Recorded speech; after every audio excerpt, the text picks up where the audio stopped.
चलिए फटाफट से देख लेते हैं आज की हमारी कवर स्टोरी।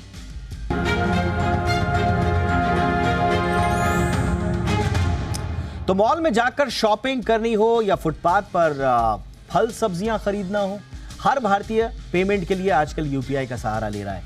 जाहिर है भारत के यूपीआई की दुनिया भर में गूंज भी सुनाई दे रही है। वर्ल्ड बैंक से लेकर आईएमएफ तक भारत की यूपीआई क्रांति की शान में कसीदे पड़ रहे हैं। लेकिन दूसरी ओर यही यूपीआई देश में होने वाले फाइनेंशियल फ्रॉड्स का भी बादशाह बना हुआ है। फ्रॉड जितने लोग करते हैं उनकी नजर अब यूपीआई पर है। आईआईटी कानपुर की एक रिपोर्ट आई है जो ये बताती है कि देश में हर दूसरा फ्रॉड यूपीआई से जुड़ा हुआ है। जरा डिटेल देखिए इसकी।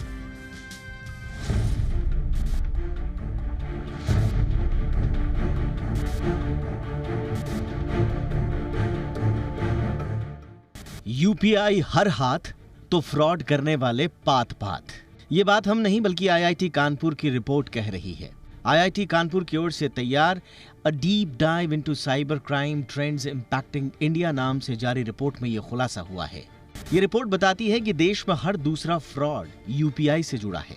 रिपोर्ट में जनवरी 2020 से लेकर जून 2023 तक के आंकड़ों का अध्ययन किया गया है। अध्ययन में पता चला है कि इन 3 सालों में हुए साइबर क्राइम में से 47.25% फ्रॉड यूपीआई से जुड़े हुए हैं। इस रिपोर्ट को आईआईटी कानपुर के incubated startup future crime research foundation यानी एफसीआरएफ ने तैयार किया है। कोरोना काल में ऑनलाइन फ्रॉड की जो कहानी शुरू हुई वो आज भी अपने दी एंड पर नहीं पहुंच पाई है। रिपोर्ट साफ कहती है कि कैसे हैकर्स लोगों का अकाउंट खाली करने के लिए यूपीआई में ही सेंधमारी कर ले रहे हैं और फिर तरीके भी ऐसे कि उन्हें समझ पाना आम आदमी के बस की बात नहीं। रिपोर्ट बताती है कि कैसे जालसाज रियल टाइम पेमेंट सिस्टम में मौजूद खामियों का पता लगाकर अनऑथराइज्ड ट्रांजैक्शंस कर रहे हैं। यूपीआई को 2016 में national payment corporation of India ने विकसित किया और करीब 7 साल के बहुत ही कम समय में यह हमारे रोजमर्रा के जीवन का एक अनिवार्य हिस्सा बन गया। शॉपिंग मॉल से लेकर सड़क किनारे सामान बेचने वालों तक कोई भी खरीदारी हो, यूपीआई सबसे आसान तरीका बन चुका है। इसकी लोकप्रियता का अंदाजा इस बात से लगाएं कि 2021 में यूपीआई के जरिए तकरीबन 41 लाख करोड़ का लेन देन हुआ, तो 2022 में यह बढ़कर 84 लाख करोड़ से ज्यादा हो गया। 2023 में 139 लाख करोड़ से ज्यादा ट्रांजैक्शन हुआ। एनपीसीआई के मंथली डेटा के आधार पर जनवरी 2023 में यूपीआई लेन देन का जो कुल मूल्य था वो लगभग 13 लाख करोड़ था और अगस्त 2023 में यह बढ़कर 15 लाख करोड़ के पार चला गया। जाहिर है यूपीआई इस वक्त भारत की फाइनेंशियल क्रांति का झंडा बरदार बना हुआ है, लेकिन इसमें होने वाले फ्रॉड्स भी चिंता बढ़ा रहे हैं। वित्त मंत्रालय के आंकड़ों के मुताबिक 2021 में भारत में यूपीआई धोखाधड़ी के 77,299 मामले सामने आए। साल 2022 में यह संख्या बढ़कर 84,274 हो गई और वित्त वर्ष 2023 में 95,000 से ज्यादा मामले यूपीआई से होने वाले फ्रॉड के आए। यूपीआई का बढ़ता इस्तेमाल और भारत ही नहीं बल्कि पूरी दुनिया में बढ़ती इसकी लोकप्रियता को देखते हुए सरकार और व्यक्तिगत स्तर पर यूपीआई से जुड़े फ्रॉड्स और उनसे जुड़ी खामियों को दूर करना बहुत जरूरी हो गया है। Bureau report, Zee media. खास मेहमान इस वक्त हमारे साथ दीपिका सिंह, जानी मानी साइबर एक्सपर्ट हैं, हमारे साथ जुड़ चुकी हैं और डीप साइट साइबर लैब्स की सीईओ भी हैं। दीपिका, बहुत बहुत स्वागत है आपका। ये कहानी क्या है दीपिका? ये यूपीआई से ये लालच देकर फ्रॉड कर रहे हैं हमारे साथ, या यूपीआई में कुछ टेक्निकल खामी इन्होंने ढूंढ ली और वहां सेंधमारी हो रही है?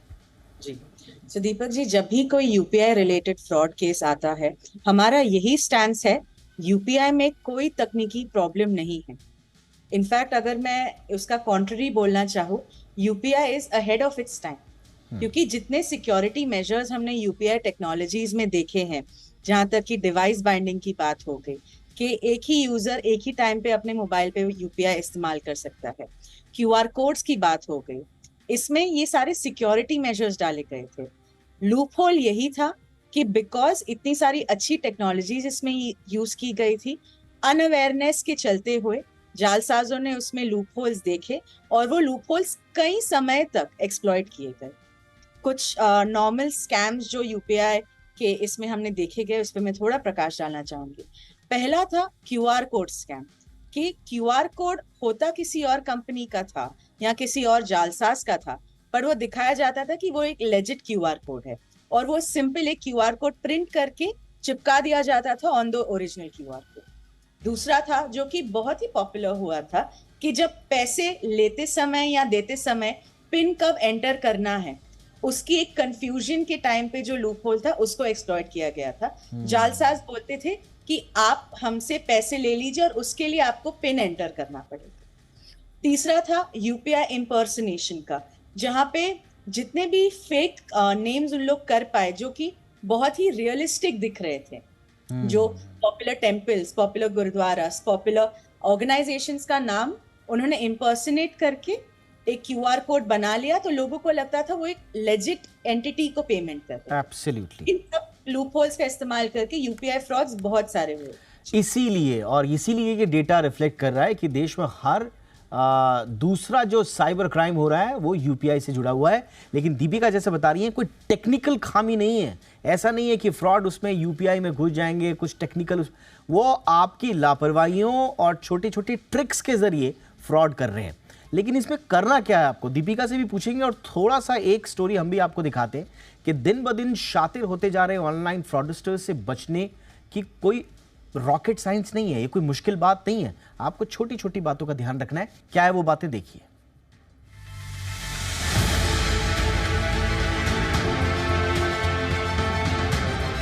शॉपिंग करने में कितना भी वक्त लगे, लेकिन पेमेंट मुमकिन है चंद सेकंड्स में, वो भी बिल्कुल सेफ और आसानी से। इस क्रांतिकारी तकनीक का नाम है यूपीआई। लेकिन यही यूपीआई फ्रॉड करने वालों का भी फेवरेट हो चुका है। आखिर कैसे बचें इससे, ये जरूर जानेंगे, लेकिन पहले ये जानिए कि यूपीआई फ्रॉड होता कैसे है। प्रैक्सिस ग्लोबल अलायंसेस की एनाटॉमी ऑफ फ्रॉड रिपोर्ट 2023 के मुताबिक यूपीआई फ्रॉड के लिए जालसाज फिशिंग, विशिंग, मॉलवेयर और भ्रामक या नकली यूपीआई हैंडल का इस्तेमाल करते हैं। आइए इनके तरीकों को भी जरा डिटेल में समझते हैं। फिशिंग में फ्रॉड करने वाले फर्जी ईमेल्स के जरिए आपकी सेंसिटिव इंफॉर्मेशन मांगते हैं। इसमें पासवर्ड्स या पिन या सीवीवी जैसी जानकारी शामिल होती है। आपके फोन में मालवेयर भेजकर आपके फोन को इन्फेक्ट कर दिया जाता है और फिर आपका जरूरी डेटा कॉपी और एक्सट्रैक्ट कर लिया जाता है। इसी तरह से विशिंग में जालसाज बैंक एम्प्लॉय बनकर आपकी यूपीआई पिन जैसी जानकारी मांगते हैं। फेक यूपीआई हैंडल के जरिए सोशल मीडिया पर लोगों की अकाउंट डिटेल मांगने का फ्रॉड भी खूब चल रहा है। देखा जाए तो इनमें से कोई भी तरीका ऐसा नहीं है जो नया हो, जिससे थोड़ी सी जागरूकता से बचा ना जा सकता हो। आइए समझते हैं आपको करना क्या है। अपना पिन कभी भी अजनबियों को ना बताएं। अज्ञात स्रोतों से आए ईमेल या लिंक को कभी ना खोलें। बैंक डिटेल्स हो या फोन का ओएस, इन्हें हमेशा अपडेट रखें। सुरक्षित वाईफाई कनेक्शन का ही इस्तेमाल करें। अपने ट्रांजैक्शंस और बैंक अकाउंट पर हमेशा नजर रखें। याद रखें कि क्यूआर कोड के बाद पिन पैसा देने के लिए इस्तेमाल होता है, ना कि लेने के लिए। याद रखें, फ्रॉड करने वाले हमेशा आपको लालच, अचानक संकट या किसी डर के जरिए शिकार बनाने की कोशिश करेंगे। इसीलिए हमेशा सतर्क रहें, सुरक्षित रहें। Bureau report, Zee media. Deepika, number of frauds बहुत ज्यादा हैं, तो इसमें जागरूकता के साथ साथ और क्या करना पड़ेगा? जी, तो जागरूकता केवल ही कंज्यूमर की तरफ इम्पोर्टेंट नहीं है, रेगुलेटरी अथॉरिटीज की तरफ भी, कि ये जितने भी आंकड़े आए हैं इसको अच्छे से एनालाइज करें, एक पैटर्न स्टडी किया जाए कि ये पैटर्न किस किस चीजों की तरफ हमें अंकित कर रहा है। पहला अगर देखा जाए कि क्यूआर कोड को रिप्लेस करना, तो एटलीस्ट एक जागरूकता वहां लाई जाए कि क्यूआर कोड स्कैन किया तो पैसे देने से पहले एटलीस्ट पढ़ ले कि क्यूआर कोड से वो पेमेंट किस एंटिटी को जा रही है। दूसरा, अगर हम देख सके कि जितने भी लिंक्ड अकाउंट्स है यूपीआई से, लोग आजकल यूपीआई बहुत ही तेजी से इस्तेमाल कर रहे हैं, तो ऐसा कोई अकाउंट जो सिर्फ डेली एक्सपेंसेस के लिए यूज किया जा रहा हो, जिसमें बहुत ही कम बैलेंस हो, ताकि एक मोटा लॉस वहां ना हो। ऐसे करके जागरूकता के साथ साथ regulatory practices plus predictive modules, तो कि जितने भी फ्रॉड्स हो रहे हैं उसका पैटर्न स्टडी करके हम उसका एक काउंटर पैटर्न डेवलप कर सके, और वो लॉ एनफोर्समेंट एंड रेगुलेटर्स को डेफिनेटली एक जॉइंट कोऑपरेशन में लाना पड़ेगा। एब्सोल्युटली। ये रिपोर्ट कुछ और चौंकाने वाले खुलासे कर रही है। ये बता रही है कि देश में कुछ नए जामताड़ा पैदा हो गए हैं। अब जामताड़ा, आपने फिल्म देखी होगी तो आपको लग रहा होगा कि एक जामताड़ा है, नहीं, 10 जिले हैं जो जामताड़ा जैसे साइबर फ्रॉड का हब बन चुके हैं। इस रिपोर्ट को देखिए और किस तरह से ये साइबर फ्रॉड करने वाली सिटीज और उसके सिंडिकेट उभर रहे हैं देश में, जरा ये देखिए। आईआईटी कानपुर के startup future crime research foundation का दावा है कि देश में 80% साइबर क्राइम सिर्फ 10 जिलों से हो रहे हैं।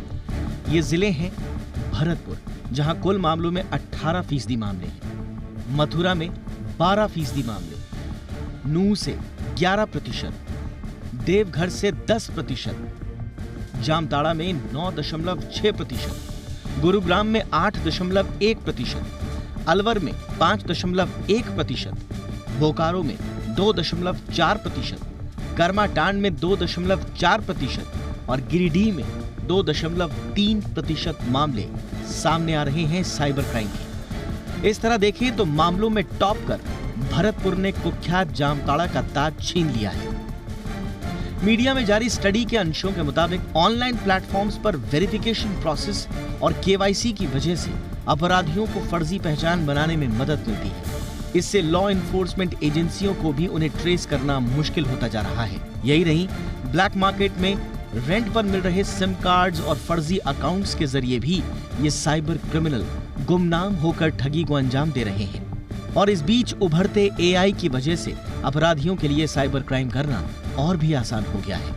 एफसीआरएफ ने यह भी बताया कि बेरोजगार या कम कमाई वाले लोगों को साइबर अपराध सिंडिकेट बाकायदा भर्ती कर रहे हैं और उन्हें खास ट्रेनिंग भी दे रहे हैं। और इस तरह से पोटेंशियल क्रिमिनल्स का एक बहुत बड़ा समूह तैयार किया जा रहा है। Bureau report, Zee media. Deepika, 80% cyber fraud और सिर्फ 10 जिलों से, लेकिन ये पकड़ में क्यों नहीं आते? आप सिक्योरिटी एजेंसीज और पुलिस के साथ काम करती हैं, क्या चैलेंजेस आते हैं? जी, सबसे पहला जो चैलेंज है अनट्रेसेबिलिटी का। जैसे हमने रिपोर्ट में भी देखा था कि ये अपने आगे इतने मास्किंग के लेयर्स लगा देते हैं। पहला लेयर है एक ऐसा सिम कार्ड जो उनके नाम पे नहीं है। ये या तो चोर बाजार से खरीदा होता है या किसी से चुराया होता है। जैसे ही उनका क्राइम का एक उद्देश्य रीच हो जाता है, उसके बाद वो फोन और सिम कार्ड दोनों ही डिस्कार्ड कर देते हैं। दूसरा, एक्सट्रीमली वेल प्लान स्ट्रैटेजीज, और ये कुछ गढ़ों में ही हो रहा है क्योंकि यहाँ पे अनएम्प्लॉयमेंट काफी ज्यादा थी और इन लोगों को ट्रेनिंग देके इन क्राइम टूल किट्स को डेवलप किया गया था। हर एक ट्रेनिंग में उनको एक टूल किट दिया जाता था जिसमें सिम कार्ड्स, लोगों के डेटा शीट्स, लोगों पे क्या स्क्रिप्ट बोल के उनको अपने झांसे में लाना है, वो भी दिया जाता था। केवाईसी के जो नॉर्म्स अभी तो काफी सुधार वहां आ चुका है, बट इसमें जितने लूप होल्स थे, वो लूप होल्स का कैसे इस्तेमाल करके और लोगों से पैसे ठगना। जितने भी फ्रॉड्स हमने देखे हैं, उसमें यह नहीं था कि एक ही जगह से उन्होंने डेटा लिया था। वो डेटा को एक पीस ऑफ द पजल जैसे देखते थे, हर एक अपने जरिए से वो डेटा लेते थे ताकि वो पजल पूरा कंप्लीट हो जाए। उसमें वीपीएन का भी एक बहुत बड़ा योगदान था, क्योंकि वीपीएन में आईपी एड्रेस ट्रेस करना नेक्स्ट टू इम्पॉसिबल हो जाता है। उसके बाद जितने भी उन्होंने अकाउंट्स बनाए, सोशल मीडिया अकाउंट्स बनाए, जीमेल अकाउंट्स बनाए, ईमेल अकाउंट्स बनाए, वो भी टेम्परेरीली ही बनाए जिसको बाद में वो डिलीट कर देते थे। और यहाँ पे मैं ये कहूँगी कि रेगुलेटर्स ने ट्राई किया कि जितने भी ये सोशल मीडिया प्लेटफॉर्म्स हैं उनसे इंफॉर्मेशन लेने, बट वहां से भी कोऑपरेशन की कोई कमी देखी गई। तो यहाँ पे अगर हम देखें कि रेगुलेटर्स ने जरूर अपनी कोशिश की, बट सोशल मीडिया जो प्लेटफॉर्म से उन्होंने उतना कोऑपरेट नहीं किया, जिसकी वजह से एंड में कंज्यूमर को ही एक लॉस सहना पड़ा। तो मैं दरखास्त करूंगी कि जितने भी कमिटीज फॉर्म हुई है जो डेटा प्रोटेक्शन, डेटा प्राइवेसी में देख रहे हैं, वो एटलीस्ट यह ध्यान रखे कि सोशल मीडिया कंपनीज हमारे यहाँ पे आके more than 60% of our population उनका यूजर बेस है, तो क्यों ना हमें वो सिक्योरिटी के पर्सपेक्टिव से भी एक कोऑपरेशन दे। एंड फाइनल मैं यही कहना चाहूंगी कि जितने भी नंबर्स इन फ्रॉड्स में यूज किए गए हैं, क्यों ना उनको ब्लैकलिस्ट किया जाए, क्योंकि अगर वो एक ब्लैकलिस्ट नंबर से वहां पे आएगा तो रेडार में आके हम उनका पैटर्न स्टडी कर पाए। एब्सोल्युटली, बिल्कुल। तो ये out of the box approach चाहिए होगी अगर आपको इन साइबर क्राइम्स पर लगाम लगानी है। ये रिपोर्ट बड़ी वृहद स्टडी देती है कि किस तरह से और इसमें बहुत सारी चीज़ों का जिक्र भी है। हमने बहुत सारी चीज़ों पर आज जिक्र इसलिए भी नहीं किया क्योंकि समय का भी कमी है, लेकिन अगर आप देखें तो देश में हर दूसरे फ्रॉड के साथ साथ 77% साइबर फ्रॉड फाइनेंशियल कैटेगरी के हैं, ये बड़ा इंपॉर्टेंट है। इसके अलावा 12% साइबर क्राइम जो है वो सोशल मीडिया के जरिए हो रहे हैं। एक इंपॉर्टेंट बात ये है कि जो हैकिंग और सिस्टम डैमेज का बहुत बड़ा हवा बनाया जाता है कि साहब हैक हो जाएगा, उसके बड़े कम मामले हैं। ये आप थोड़ा सा ध्यान रखिएगा, बड़े कम मामले हैं। और साइबर क्राइम जो है जो क्रिप्टो से और गैम्बलिंग से हो रहे हैं वो 9% हैं। तो सबसे ज्यादा फाइनेंशियल फ्रॉड्स हैं कैटेगरी के 77%। ये आपकी कमाई से जुड़े हैं, हमारी कमाई से जुड़े हैं, इसलिए इस पर विशेष ध्यान देने की जरूरत। अब कैसे इसको कर्व करेंगे, ये इस रिपोर्ट को एनालाइज करेगी सरकार, उसके बाद कोई स्ट्रैटेजी बने तो फिर बात हो। बहुत बहुत शुक्रिया दीपिका जी, आपने वक्त निकाला हमारे लिए। Thank you so much.